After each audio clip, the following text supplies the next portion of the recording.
शुक्लांबरधरं विष्णुं शशिवर्णं चतुर्भुजं प्रसन्नवदनं ध्यायेत् सर्वविघ्नोपशान्तये। व्यासं वसिष्ठनप्तारं शक्तेः पौत्रमकल्मषं पराशरात्मजं वन्दे शुकतातं तपोनिधिं। व्यासाय विष्णुरूपाय व्यासरूपाय विष्णवे नमो वै ब्रह्मनिधये वासिष्ठाय नमो नमः। अविकाराय शुद्धाय नित्याय परमात्मने सदैकरूपरूपाय विष्णवे सर्वजिष्णवे यस्य स्मरणमात्रेण जन्म संसारबन्धनात् विमुच्यते नमस्तस्मै विष्णवे प्रभविष्णवे। ॐ नमो विष्णवे प्रभविष्णवे। श्रीवैशम्पायन उवाच श्रुत्वा धर्मानशेषेण पावनानि च सर्वशः युधिष्ठिरः शान्तनवं पुनरेवाभ्यभाषत। युधिष्ठिर उवाच किमेकं दैवतं लोके किं वाप्येकं परायणम् स्तुवन्तः कङ्कमर्चन्तः प्राप्नुयुर्मानवा शुभम्। को धर्मः सर्वधर्माणां भवतः परमो मतः किं जपन्मुच्यते जन्तुर्जन्म संसारबन्धनात्। श्रीभीष्म उवाच जगत्प्रभुं देवदेवमनन्तं पुरुषोत्तमम् स्तुवन्नाम सहस्रेण पुरुषः सततोत्थितः तमेव चार्चयन् नित्यं भक्त्या पुरुषमव्ययम् ध्यायन् स्तुवन् नमस्यं च यजमानस्तमेव च अनादिनिधनं विष्णुं सर्वलोकमहेश्वरम् लोकाध्यक्षं स्तुवन् नित्यं सर्वदुःखातिगो भवेत्। ब्रह्मण्यं सर्वधर्मज्ञं लोकानां कीर्तिवर्धनम् लोकनाथं महद्भूतं सर्वभूतभवोद्भवम् एष मे सर्वधर्माणां धर्मोऽधिकतमो मतः यद्भक्त्या पुण्डरीकाक्षं स्तवैरर्चेन्नरः सदा। परमं यो महत्तेजः परमं यो महत्तपः परमं यो महद्ब्रह्म परमं यः परायणम् पवित्राणां पवित्रं यो मङ्गलानां च मङ्गलम् दैवतं देवतानां च भूतानां यो व्ययपिता यतः सर्वाणि भूतानि भवन्त्यादियुगागमे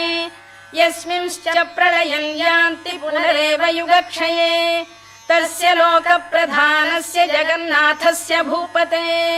विष्णोर्नाम सहस्रं मे शृणु पापभयापहम्। यानि नामानि गौणानि विख्यातानि महात्मनः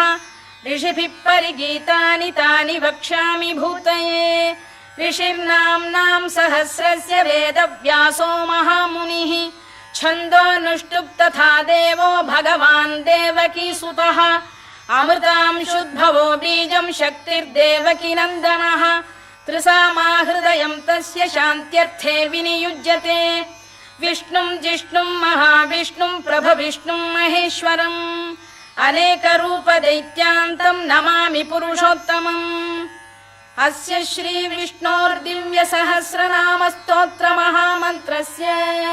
श्रीवेदव्यासो भगवान् ऋषिः अनुष्टुप्छन्दः श्रीमहाविष्णुः परमात्मा श्रीमन्नारायणो देवता अमृतांशुद्भवो भानुरिति बीजम् देवकी नन्दन श्रेष्ठेति शक्तिः उद्भवः क्षोभणो देव इति परमो मन्त्रः शङ्खबृन्नन्दकी चक्रीति कीलकम् शार्ङ्गधन्वा गदाधर इत्यस्त्रम् रथाङ्गपाणिरक्षोभ्य इति नेत्रम् त्रिसामासामगः सामेति कवचम् आनन्दं परब्रह्मेति योनिः ऋतुः सुदर्शनकाल इति दिग्बन्धः श्रीविश्वरूप इति ध्यानम् श्रीमहाविष्णुप्रीत्यर्थे सहस्रनाम जपे विनियोगः। ध्यानम् क्षीरोदन्वत्प्रदेशे शुचिमणिविलसत्सैकते मौक्तिकानाम् माला क्लुप्तासनस्थस्फटिकमणिनिभैर्मौक्तिकैर्मण्डिताङ्गः शुभ्रैरभ्रैरदभ्रैरुपरि विरचितैर्मुक्तपीयूषवर्षैः आनन्दीन पुनीयादरि नलिन गदा शङ्खपाणिर्मुकुन्दः भुः पादौ यस्य नाभिर्वियदसुरनिलश्चन्द्रसूर्यौ च नेत्रे कर्णावाशा शिरोद्यौर्मुखमपि दहनो यस्य वास्तेयमब्धिः अन्तस्थं यस्य विश्वं सुरनरखगो भोगि गन्धर्व दैत्यैः चित्रं रम्यते तं त्रिभुवन वपुषं विष्णुमीशं नमामि। ॐ नमो भगवते वासुदेवाय। शान्ताकारं भुजगशयनं पद्मनाभं सुरेशं विश्वाधारं गगनसदृशं मेघवर्णं शुभाङ्गम् लक्ष्मीकान्तं कमलनयनं योगिहृद्ध्यानगम्यं वन्दे विष्णुं भवभयहरं सर्वलोकैकनाथम् मेघश्यामं पीतकौशेयवासं श्रीवत्साङ्कं कौस्तुभोद्भासिताङ्गम् पुण्योपेतं पुण्डरीकायताक्षं विष्णुं वन्दे सर्वलोकैकनाथम् नमः समस्तभूतानामादिभूताय भूभृते अनेकरूपरूपाय विष्णवे प्रभविष्णवे सशङ्खचक्रं सकिरीटकुण्डलं सपीतवस्त्रं सरसीरुभेक्षणं सहारवक्षस्थलशोभिकौस्तुभं नमामि विष्णुं शिरसा चतुर्भुजम् छायायां पारिजातस्य हेमसिंहासनोपरि आसीनमम्बुदश्याममायताक्षमलङ्कृतम् चन्द्राननं चतुर्बाहुं श्रीवत्साङ्कितवक्षसम् रुक्मिणी सत्यभामाभ्यां सहितं कृष्णमाश्रये।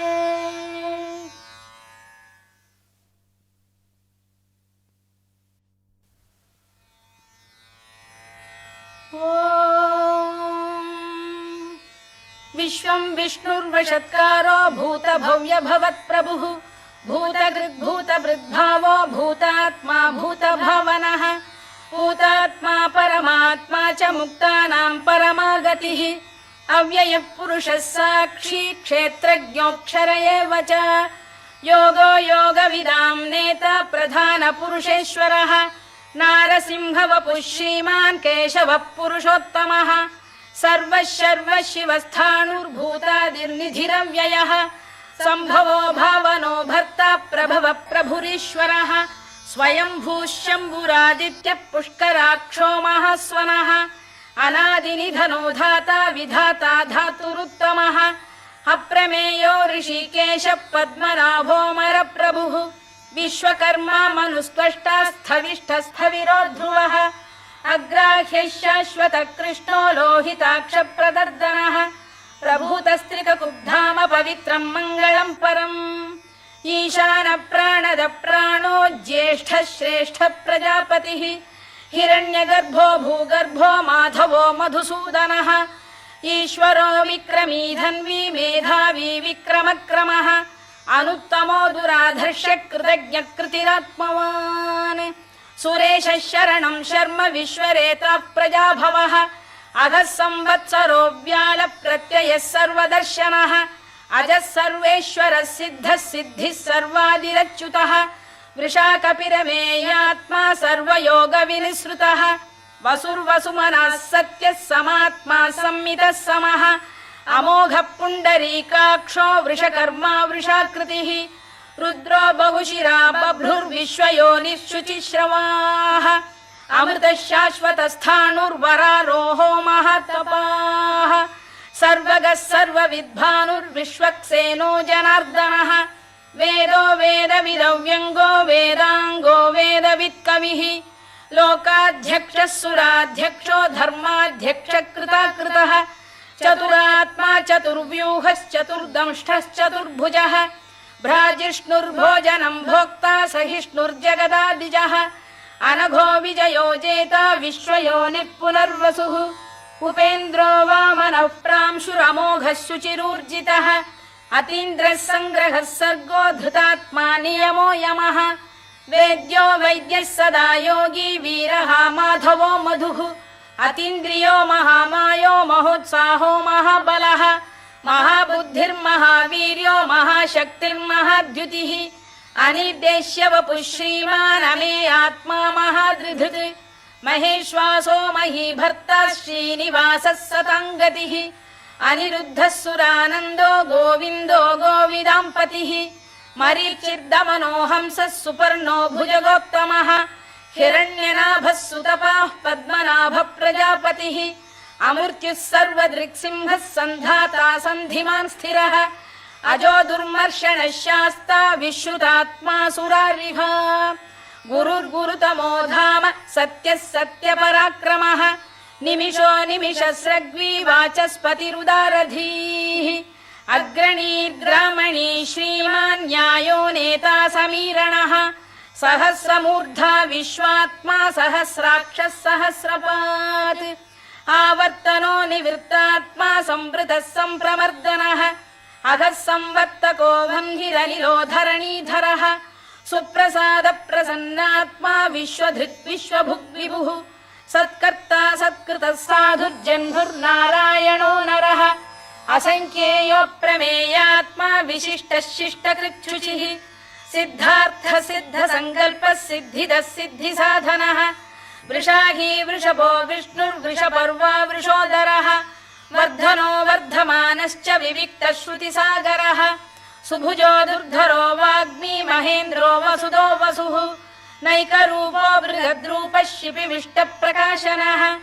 ओजस्तेजोद्युतिधर प्रकाशात्मा प्रतापनः वृद्धस्पष्टाक्षरो मन्त्रश्चन्द्रांशुर्भास्करद्युतिः अमृतांशुद्भवो भानुः शशबिन्दुः सुरेश्वरः औषधं जगतः सेतुः सत्यधर्मपराक्रमः भूतभव्यभवन्नाथः पवनः पावनो नलः कामः कामकृत्कान्तः कामः कामप्रदप्रभुः युगादिकृद्युगावर्तो नैकमायो महाशनः अदृश्यो व्यक्तरूपश्च सहस्रजिदनन्तजित् इष्टो विशिष्टः शिष्टेष्टः शिखण्डी नघुषो वृषः क्रोधः क्रोधकृत्कर्ता विश्वबाहुर्महीधरः अच्युत प्रथित प्राण प्राणदो वासवानुजः अपां निधिरधिष्ठानमप्रमत्त प्रतिष्ठितः स्कन्द स्कन्दधरो धुर्यो वरदो वायुवाहनः वासुदेवो बृहद्भानुरादिदेवः पुरन्दरः अशोकस्तारणस्तारः शूरः शौरिर्जनेश्वरः अनुकूलः शतावर्तः पद्मी पद्मनिभेक्षणः पद्मनाभोरविन्दाक्षः पद्मगर्भः शरीरभृत् महर्धिर्वृद्धो वृद्धात्मा महाक्षो गरुडध्वजः अतुलः शरभो भीमः समयज्ञो हविर्हरिः सर्वलक्षणलक्षण्यो लक्ष्मीवान् समितिञ्जयः विक्षरो रोहितो मार्गो हेतुर्दामोदरः सहः महीधरो महाभागो वेगवानमिताशनः उद्भवः क्षोभणो देवः श्रीगर्भः परमेश्वरः करणं कारणं कर्ता विकर्ता गहनो गुहः व्यवसायो व्यवस्थानः संस्थानस्थानदो ध्रुवः परधिः परमस्पष्टस्तुष्टः पुष्टः शुभेक्षणः रामो विरामो विरतो मार्गो नेयो नयोनयः वीरः शक्तिमतां श्रेष्ठो धर्मो धर्मविदुत्तमः वैकुण्ठः पुरुष प्राण प्राणद प्रणवपृतुः हिरण्यगर्भः शत्रुघ्नो व्याप्तो वायुरधोक्षजः ऋतुः सुदर्शनकालः परमेष्ठी परिग्रहः उग्रः संवत्सरो दक्षो विश्रामो विश्वदक्षिणः विस्तारस्थावरस्थाणुप्रमाणं बीजमव्ययम् अर्थोऽनर्थो महाकोशो महाभोगो महाधनः अनिर्विण्णस्थविष्ठो भूर्धर्मयूपो महामखः नक्षत्रनेमिर्नक्षत्री क्षमः क्षामः समीहनः यज्ञयुज्यो महेज्यश्च क्रतुः सत्रं सताङ्गतिः सर्वदर्शी विमुक्तात्मा सर्वज्ञो ज्ञानमुत्तमम् सुव्रतः सुमुखः सूक्ष्मः सुघोषः सुखरः सुहृद्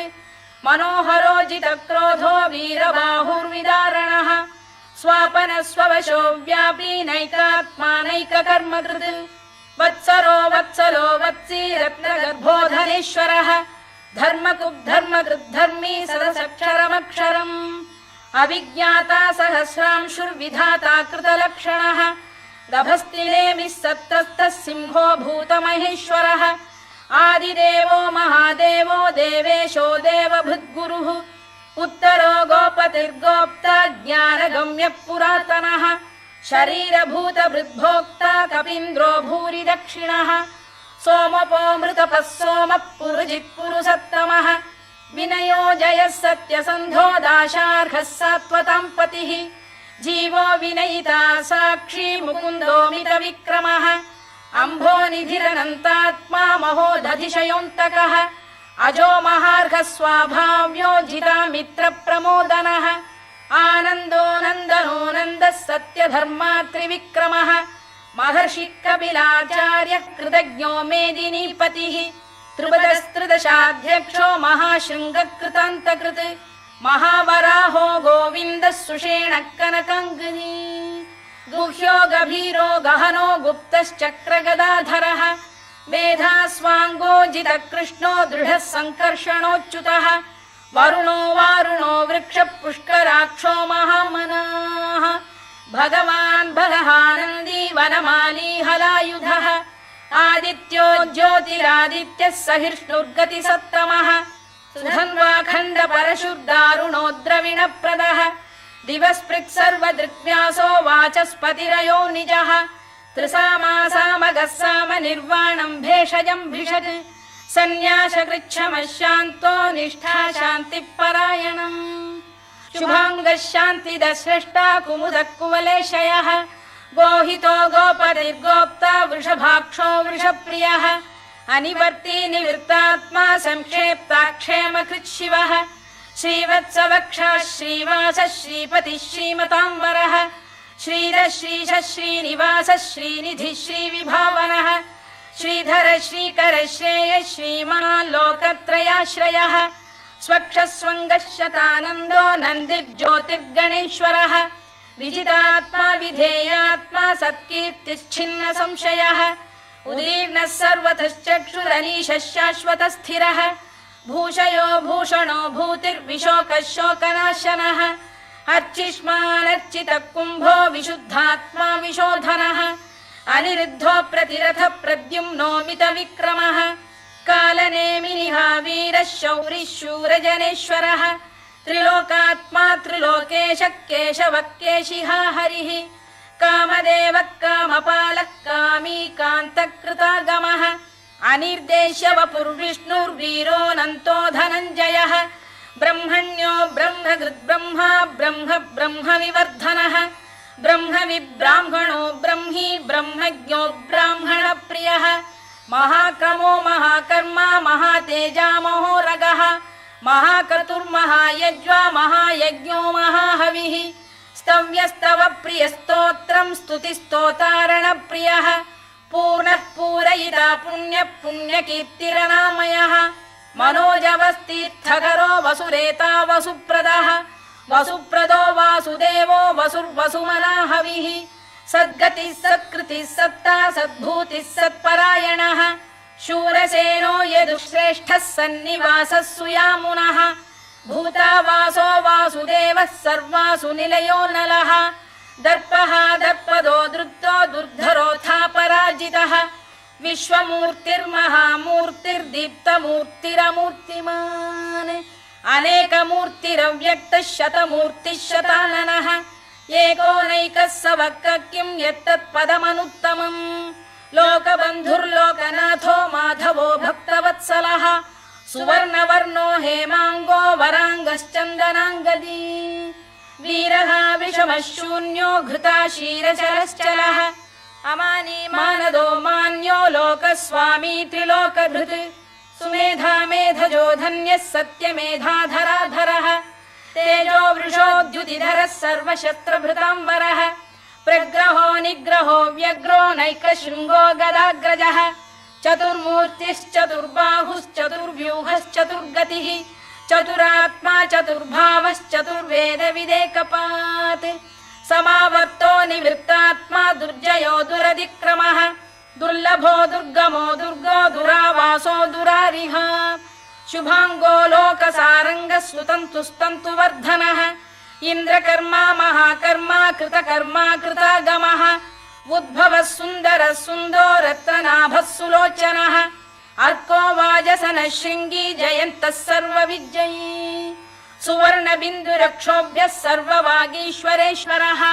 महाह्रदो महागर्तो महाभूतो महानिधिः कुमुद कुन्दर कुन्द पर्जन्यः पावनो निलः अमृता नाशो मृतवपुः सर्वज्ञः सर्वतोमुखः सुलभः सुव्रतः सिद्धः शत्रुजिच्छत्रुतापनः न्यग्रोधोदुम्बरोश्चतश्चाणूरान्ध्रैषूदनः सहस्रार्चिः सप्तजिह्वः सप्तैधा सप्तवाहनः अमूर्तिरनघोचिन्त्यो भयकृद्भयनाशनः अणुबृहत्कृशस्थूलो गुणभिर्निर्गुणो महान् अधृतस्वधृतस्वास्य प्राग्वंशो वंशवर्धनः भारभृत्कथितो योगी योगीशः सर्वकामदः आश्रमश्रमणः क्षामः सुपर्णो वायुवाहनः धनुर्धरो धनुर्वेदो दण्डो दमयिता दमः अपराजितः सर्वसहो नियन्ता नियमो यमः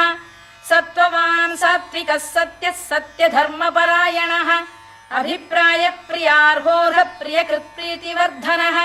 विहाय सगतिर्ज्योतिः सुरुचिर्कुतभुक् विभुः रविर्विरोचनः सूर्यः सवितारविलोचनः अनन्तो हुतभुग्भोक्ता सुखदो नैकजोऽग्रजः अनिर्विण्णः सदामर्षी लोकाधिष्ठानमद्भुतः सनात्सनातनतमः कपिलः कपिरव्ययः स्वस्तिदः स्वस्तिकृत् स्वस्ति स्वस्तिभुक् स्वस्ति दक्षिणः आरौद्रः कुण्डली चक्री विक्रम्यूर्जितशासनः शब्दातिकः शब्दसः शिशिरः शर्वरीकरः अक्रूरपेशलो दक्षो दक्षिणः क्षमिणाम्बरः विद्वत्तमो वीतभयः पुण्यश्रवणकीर्तनः उत्तारणो दुष्कृतिः पुण्यो दुःस्वप्ननाशनः वीरः रक्षणः सन्तो जीवनः पर्यवस्थितः अनन्तरूपोऽनन्तश्रीर्जितमन्युर्भयापहः चतुरश्रो गभीरात्मा विदिशो व्यादिशो दिशः अनाधिर्भूर्भुवो लक्ष्मी सुवीरो रुचिराङ्गदः जननो जनजन्मादिर्भीमो भीमपराक्रमः आधारनिलयो धाता पुष्पहास प्रजागरः ऊर्ध्वगः सत्पथाचार प्राणद प्रणवप्रणः प्रमाणं प्राणनिलय प्राणभृत्प्राणजीवनः तत्त्वं तत्त्वविदेकात्मा जन्म मृत्युजरातिगः भूर्भुवः स्वस्तरुस्तारः सविता प्रपितामहः यज्ञो यज्ञपतिर्यज्वा यज्ञाङ्गो यज्ञवाहनः यज्ञभृद्यज्ञकृद्यज्ञी यज्ञभुग्यज्ञसाधनः यज्ञान्तकृद्यज्ञगुह्यमन्नमन्नादयेव च आत्मयोनिः स्वयं जातो वैखानः सामगायनः देवकीनन्दनः स्रष्टा क्षितीशः पापनाशनः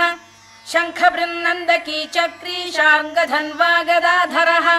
तथाङ्गपाणिरक्षोभ्यः सर्वप्रहरणायुधः सर्वप्रहरणायुधवो नम इति वनमाली गदीशाङ्गी शङ्खी चक्री च नन्दकी श्रीमान्नारायणो विष्णुर्वासुदेवोऽभिरक्षतु वनमाली गदीशाङ्गी शङ्खी चक्री च नन्दकी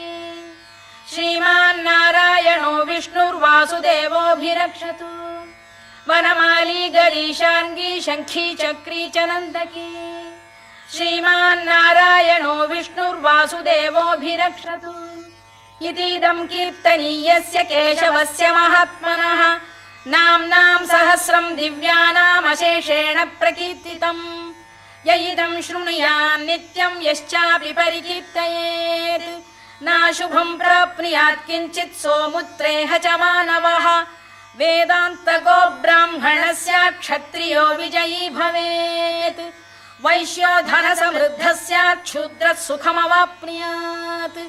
धर्मार्थी प्राप्नुयात् धर्ममर्थार्थी चार्थमाप्नुयात् कामानवाप्नुयात् कामी प्रजार्थी चाप्नुयात् प्रजाम् भक्तिमान् यः सदोत्थाय शुचिस्तद्गतमानसः सहस्रं वासुदेवस्य नाम्नामेतत् प्रकीर्तयेत् यशः प्राप्नोति विपुलं याति प्राधान्यमेव च अचलां श्रियमाप्नोति श्रेयः प्राप्नोत्यनुत्तमम् न भयं क्वचिदाप्नोति वीर्यं तेजश्च विन्दति भवत्यरोगोद्युतिमान् बलरूपगुणान्वितः रोगार्तो मुच्यते रोगात् बद्धो मुच्येत बन्धनात् भयान्मुच्येत भीतस्तु मुच्येतापन्न आपदः दुर्गाण्यतितरत्याशु पुरुषः पुरुषोत्तमम् स्तुवन्नाम सहस्रेण नित्यं भक्तिसमन्वितः वासुदेवाश्रयो मर्त्यो वासुदेवपरायणः सर्वपापविशुद्धात्मा याति ब्रह्म सनातनम् न वासुदेव भक्तानाम् अशुभं विद्यते क्वचित् जन्म मृत्युजरा व्याधि भयं नैवोपजायते इमं स्तवमधीयान श्रद्धा भक्ति समन्वितः युज्येतात्मसुखक्षान्ति श्रीधृति स्मृति कीर्तिभिः न क्रोधो न च मात्सर्यं न लोभो न शुभा मतिः भवन्ति कृतपुण्यानां भक्तानां पुरुषोत्तमे द्यौः स चन्द्रार्कनक्षत्राखं दिशो भूर्महो दधिः वासुदेवस्य वीर्येण विधृतानि महात्मनः ससुरासुरगन्धर्वं स यक्षोरगराक्षसम्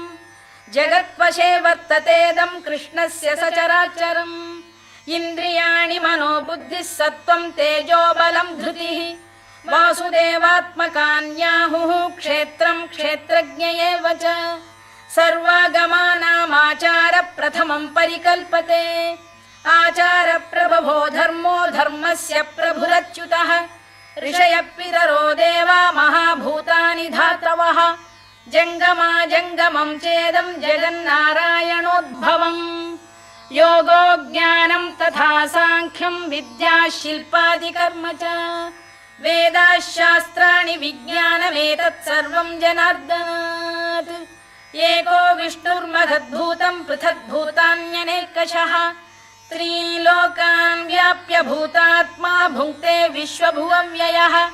इमं स्तवं भगवतो विष्णोर्व्यासेन कीर्तितम् पठेद्य इच्छेत् पुरुषः श्रेयत् प्राप्तुं सुखानि च विश्वेश्वरमजं देवं जगतः प्रभुमव्ययम्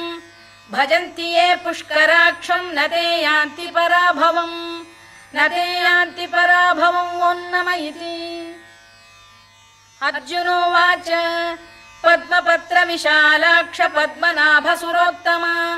भक्तानामनुरक्तानां त्राता भव जनार्दन श्रीभगवानुवाच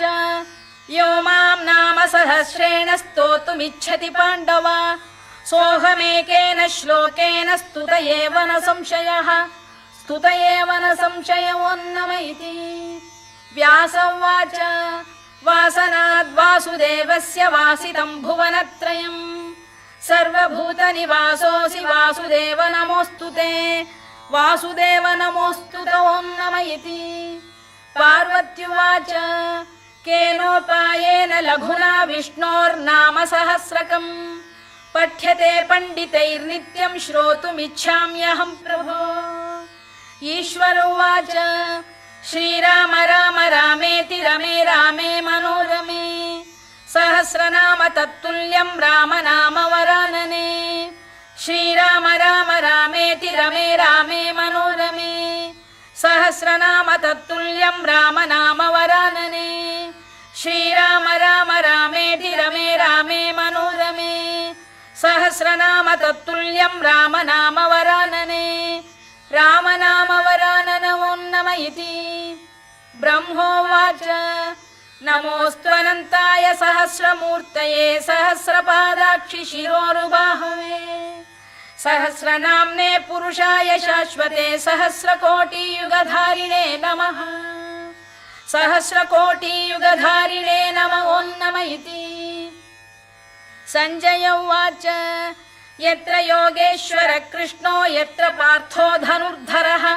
तत्र श्रीर्विजयो भूतिर्ध्रुवा नीतिर्मतिर्मम श्रीभगवानुवाच अनन्याश्चिन्तयन्तो मां ये जनाः पर्युपासते तेषां नित्याभियुक्तानां योगक्षेमं वहाम्यहम् परित्राणाय साधूनां विनाशाय च दुष्कृताम् धर्म संस्थापनार्थाय संभवामि युगे युगे आर्ता विषण्णा शिथिलाश्च भीता घोरेषु च व्याधिषु वर्तमानाः संकीर्त्य नारायण शब्दमात्रं विमुक्त दुःखा सुखिनो भवन्तु कायेन वाचा मनसेन्द्रियैर्वा बुद्ध्यात्मना वा प्रकृते स्वभावात् करोमि यद्यत् सकलं परस्मै नारायणायेति समर्पयामि।